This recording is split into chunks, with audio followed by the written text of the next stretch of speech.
Thursday, September 6th, and I'm your host, Paula Hersey. On today's show, we take a look at the agenda for Town Council tonight and learn more about the dangerous teen trend of vaping. Let's start with some news you can use. Barnstable Municipal Airport conducted a full-scale emergency drills on Wednesday as part of an in-depth exercise involving safety protocols. The drills were conducted on the airport grounds and also at Lewis Bay in Hyannis. The exercise simulated a mock scenario of an aircraft accident. While actual aircraft were not used in the drill, fire departments set up multiple training fires and used other emergency simulators to test the airport staff and the airport's emergency response plan. We have evaluators in the field that are testing our response to an incident. We have evaluators who are testing our security. TSA is testing our security protocols, Airport Manager Katie Service explained to media members attending the exercise. So this is all about how we can do things better, how we can make changes, how we can improve on our response times.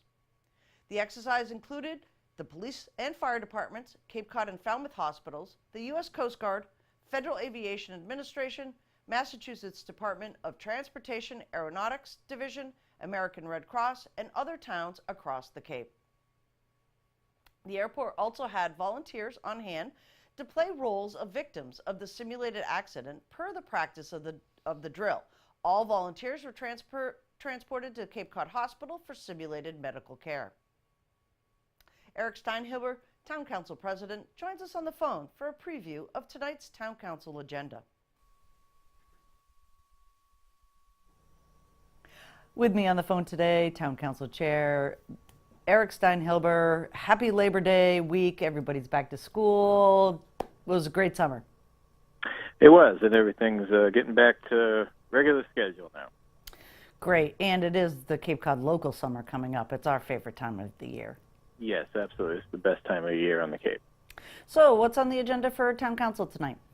We've got a few things on the agenda tonight. We're going to kick it off with a couple of presentations. One, just a brief update from the cultural district on some of the arts and culture programs, and then we're going to have a brief kind of overview of the start of this next fiscal year budget process from Mark Milne, our finance director, and that also is anticipation of the council strategic workshop on September 15th, which will basically set the parameters and the priorities for the next two budget cycles, including the one that we're beginning right now. So we'll look forward to hearing from him, and then we'll roll into the agenda. Looks like we'll be finishing up the cannabis zoning. We were prepared to vote a few weeks ago. We had kind of a procedural delay there, but we'll have a vote tonight. And then we also have a dredge, one of our first dredge projects out of, we've got about a 10-year backlog of dredging projects, but one out at the Katuitt Cut, ready to move forward on that. That's actually permitted and ready to begin work on October 15th. So we're going to get that formalized. We have some appointments and reappointments that we'll be looking at, and we also have a regulatory agreement for a few units in Hyannis. So the rental units will be coming online, and that pretty much will sum up our agenda. There's a couple of grants we'll be looking at, and obviously we'll have the update from the town manager tonight as well. Okay, can you talk a little bit about how important dredging is? I think some residents, that don't live by the water or some of these, or use the water on a regular basis, understand how important that this backlog start moving. We did get some money from the state to help us in some of our dredging projects. As town councilor, how important is this to the town? It's vital. This is something that we're going to focus on every year to the tune of a couple $1 million a year to get caught back up. This is similar. All of our estuaries, all of our embayments, they need to flush out. So everyone, I think, understands when a storm drain's clogged up or just the drain in your house is clogged up, the water doesn't move. And this is what happens when you don't keep up with dredging. And it is an expensive proposition, but that's why we're taking the necessary steps to be prepared to do it every year to get caught up. This allows all of our abatements to flush naturally in the system. It'll help lower the nitrogen loading that we're seeing in some of the waters. So it's really important to keep that natural system flushing itself out as the tides come in and out, really lower those nitrogen levels that we're seeing in the water, kind of restore some of our waterways. And obviously it helps with safe navigation as well, and access to water is, very important. We're lucky in Barnstable, we have access to the north side with the bay and the south side with Nantucket Sound. So access to water is very, very important. But I think the overarching need for this is to maintain that natural system and the flushing that happens, because that goes a long way to reducing the nitrogen loading throughout the town. Right, and this is a natural process of, tides coming in and out and building up that silt in that area. What happens Absolutely. when they move that dredging? Where does that content go?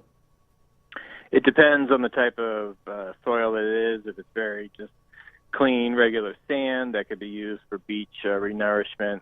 But then you get into, finer sediments. There's, rules and regs through the state DEP and where soils have to dry out and be tested. And so there's several phases of types of soils that you would be dredging.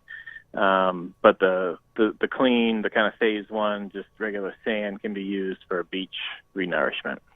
Right, and all of these projects have to be permitted before they can actually start. Is that correct? That's correct, and they can take years. Unfortunately, they can take years to permit, and that obviously has contributed to some of the backlog as well. But we're trying to be very proactive, be permitted, be shovel ready, which really helped us get the grant money of $1 million actually from the state. Because we were ready, we were proactive. We had the leadership in the town manager's office and within the town to be ready for this project and to show that we're going to have a continual effort on a year-to-year basis to get out ahead of this backlog and to maintain our estuaries and our waterways to the best of our ability. Right, so dredging starts pretty soon once that money is appropriated, and thanks so much, Eric, for talking with us today. You're welcome. Good to talk to you. Bye. Bye. With its sleek design, the Juul is a brand of e-cigarette that is especially popular with teens. It looks similar to a USB drive and even charges when plugged into a laptop. Because of the small size and because it doesn't generate as much smoke as other e-cigarettes, the Juul makes it easier for teens to vape in places like school. To help you understand this dangerous new trend, we spoke with Bob Collette, the director of the Cape Cod Regional Tobacco Control Program. Vaping and Juul pods, what does this all mean? Kids today are now picking up something that has 21 grams of nicotine in it. With me to help figure out what this is all about is Bob Collette, your director of Cape Cod Regional Tobacco Control Program. That's a long title. It is a long title, and I know we could have had something more brief back when we started in 1994, but this is what we went with. Right, so the Regional Tobacco Control Program runs out of the county. Give us a little brief history of what your program does. Our primary focus is public education and education of local stakeholders such as boards of health, town councils, boards of selectmen, and so forth. And also we provide policy development for them and technical assistance in that regard. And so we've helped all of the local towns and municipalities across the Cape and Islands and beyond during the time that we've been in existence with development of tobacco policy relative to youth access to tobacco and also protecting the public from secondhand smoke. And then now we also enforce those regulations for the local towns. All right. So this is, broad-reaching. Years ago, it was just tobacco, but now there's flavored cigars, and then the Juuls. So the county got a $122,000 grant from the state this year at the end of their budget season to do what? Well, what we will do is to continue the efforts that we've been making in fighting the tobacco industry, which targets our youth in a very direct way.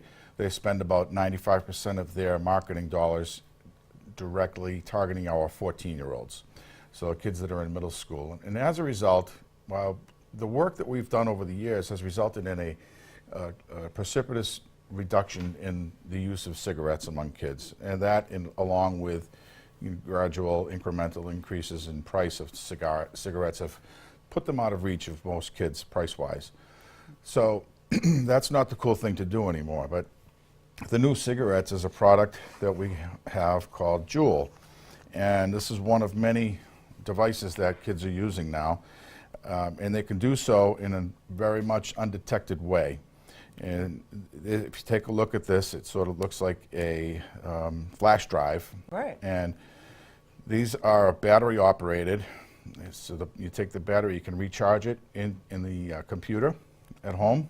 Kids will have this in their bedroom or at the school library or classroom. They can plug it right into the sides of their computer and recharge it and go ahead and use it. And the way it works is that the user will puff on this, which activates the battery, heats a nicotine liquid that's inside it, and then it creates an aerosol that the user inhales, and they come in many flavors such as straight tobacco, creme de menthe, fruit, mango, creme brulee, and so it's very attractive to the young people. Right. And it's also the fact that it's so easily used without detection that they love it because they can sneak it in school. They're using this right in the classroom, in the hallways, in the bathrooms, any nook and cranny they can find in the school. And they take a quick drag off of it. They can conceal the vapor that they exhale. It dissipates very quickly, and unless you're right as close as we are, you would never even know that the person is using it. So let's really talk. This has huge health implications. I read that one of these small little pods Yes. can have up to 21 grams of nicotine in it. Well, some of them do. One of these pods, and these are the pods that are inserted into the Juul unit, does contain the same amount of nicotine as a package of cigarettes, and that's clearly stated right on the package. And the trouble is that people who are using this, the kids especially, will sometimes consume an entire pod in as little as an hour or an hour and a half to 2 hours. And so if you think about that in terms of the amount of nicotine that they're taking in, keeping in mind that nicotine is an extremely toxic chemical, they are in essence consuming the same amount of nicotine in 1 hour as the equivalent of us taking a package of cigarettes in that time. Nicotine's highly addictive. Yes. So a kid who has been peer pressured to pick this up once Right. could probably become addicted after their first use of this. Right. Whereas cigarettes, sometimes because of the nasty taste or the smoke or the after effects of the other chemicals in cigarettes, might not pick it up again. But this seems like Exactly. very nefarious. It's a little milder than a typical cigarette would be, for instance. You're right. So it's more palatable, easy to tolerate. Typically, nicotine addiction takes about 2 weeks to develop in most users. And that's why the industry targets 14-year-olds that are really unable to make rational choices about what they're going to do with their lives. They're very uncertain of themselves and vulnerable, transitioning from the 8th grade into the 9th grade, into high school, and trying to figure out, they want to be part of a group. So if they have the perception that everyone is doing this, then they're very likely going to try it themselves. And it's going to make me look cooler, tougher, sexier, whatever, at that age, and the kids are so uncertain. And their perception of this, we just was at a school yesterday speaking to staff, they related to me that when they spoke with their incoming freshmen a couple of days ago, they reported they thought that 95% of kids use this, which is not anywhere near accurate. It's Right. more like 25%, but 40% of kids report in the Youth Risk Behavior Survey that just recently was done, as they reported as ever having tried it.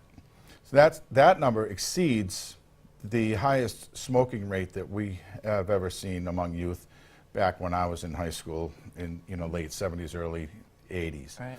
And so it's very concerning in that regard also. So we're talking about something that they're using now at a greater rate than anybody ever used cigarettes in this country.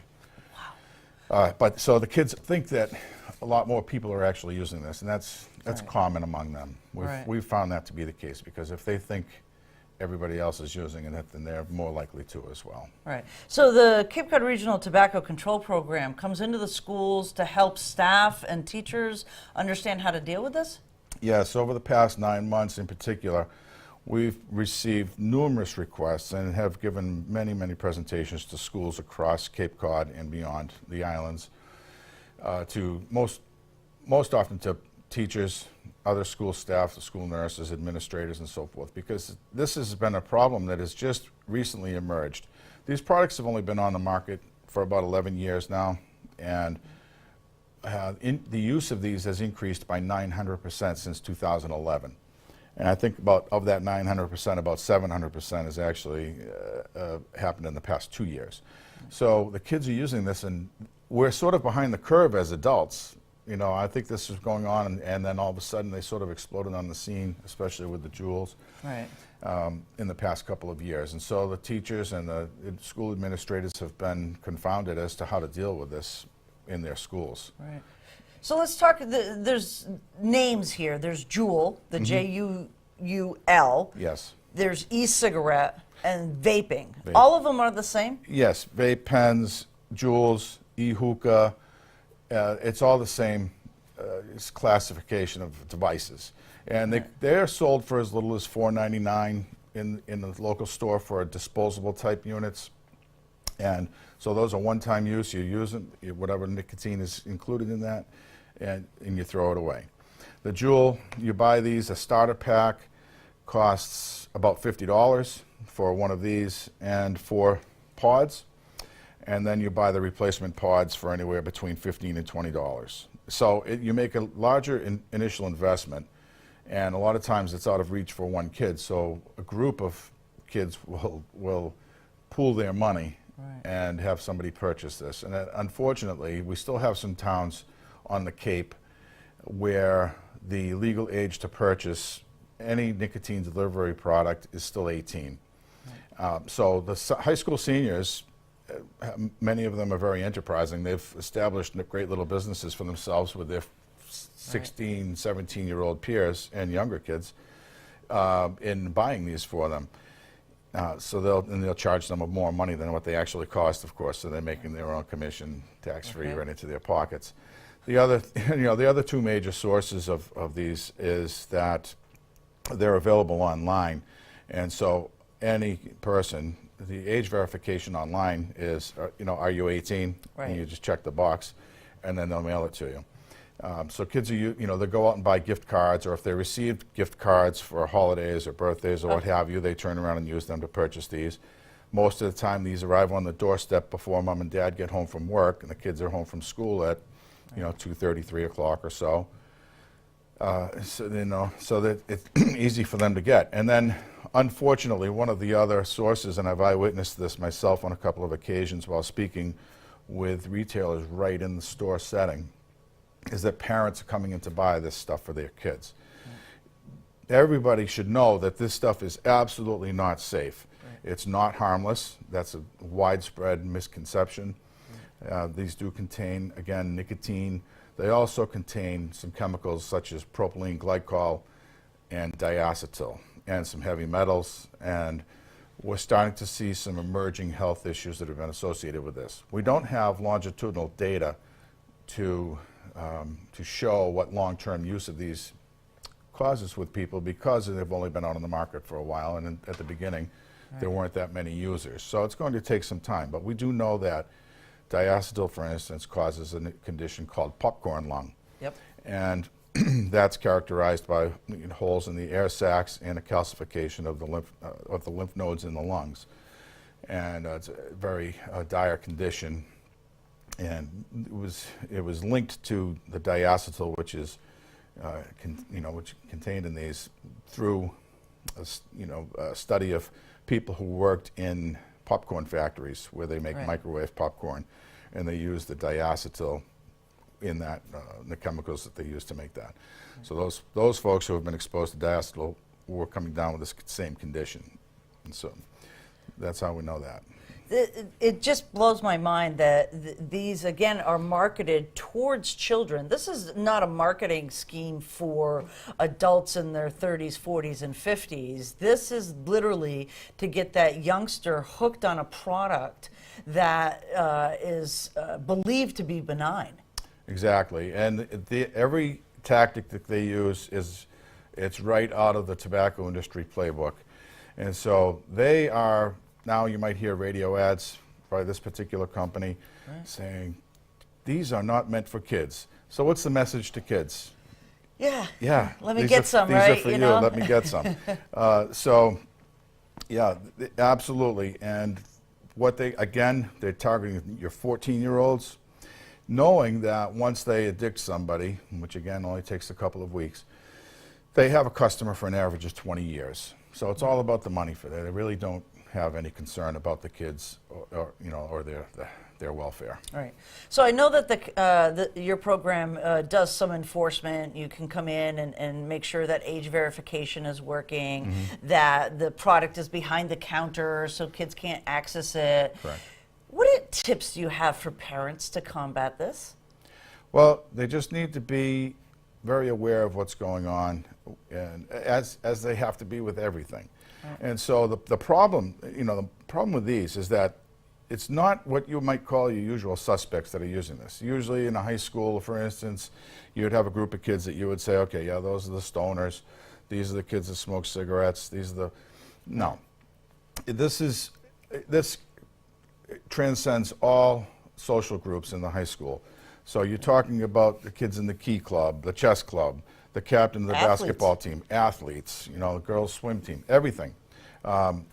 Football players, I was at a high school yesterday, again, where the principal related that during last fall, when fall football and soccer practices were starting before school even started, the kids were drooling right outside in their pads and their soccer uniforms getting ready for practice, not even realizing that it's full of nicotine and against school rules. Just laughing about it. Respiratory, you're putting aerosol, you're inhaling aerosol back into your, at this point, lungs still developing. That's absolutely correct. And they advertise it as a harmless vapor, but it's not a vapor, which sounds very benign. Right. It's an aerosol, which the human respiratory system is not designed to handle. Right. Well, this has been an education, Bob. I think parents just need to ask their children, what are they doing with these products, or not to buy them for them either. Right. And just be aware of what it looks like. These things. These look like a flash drive. The kids, they're very easily concealed. They put them in their pockets. The girls will hide them wherever, that they can't be checked in school. Right. And it looks like any other computer component that you might have on your desk. You just have to be really careful and vigilant about things. And talk to your kids. You have to be straight with them. Start talking to them when they're very young. Right. And that's the time to get them. And middle school, the kids are really, really vulnerable. And it's a great age to really talk to them when they're about 11 or 12 years old and they're starting to be aware of their surroundings and what's going on. And when they enter middle school, they're going to start seeing this stuff. Right. And these are being used at the middle school level. Right. We're hearing reports from here in Barnstable. Well, the first one's $4.95. Geez, that's a weekly allowance or a daily allowance for some middle school kids. So, it's accessible. Yep. And then there are those disposable ones and so forth. Some of them will look like eyeliner or lipstick. So just don't assume that it's something that is in your child's backpack or sitting on their bureau, then them thinking that you won't know what it is. Take a look at everything. Right. And and most of all, most importantly, talk to the kids about it. Talk to your kids, and the parents need to know this stuff is not safe. You know, there's some evidence that it's probably safer than cigarettes or other forms of tobacco, but again, they contain nicotine. It's a very dangerous and toxic chemical. Exactly. Well, thank you so much, Bob. I really appreciate the information, and I know our parents will. Parents, check your kids' backpacks, dressers, things that look like little components, really literally could help save your child's life someday. That's true. Thank you, Bob. I appreciate Thank you, it. Paula. Nice to have you here. Thank you. Bye-bye. All right. Here's a look at our community calendar.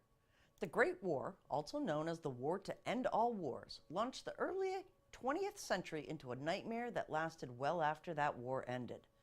The Centerville Museum examines how World War I started, who were involved, and how technology changed warfare. Within the exhibit are featured the birth of intelligent agencies, the development of weapons never before existed, personal accounts by veterans on the front, in the trenches, and more. Utilizing letters, newspaper accounts, journals, scrapbooks, historical photographs, and military objects, we relate the drama and uncertainty that this war delivered to the world. The museum is open Tuesday to Saturday, 12 noon to 4 p.m. Visit their website for admission and more information, centervillehistoricalmuseum.org. Here is a look at this week's meeting schedule for boards, commissions, and committees.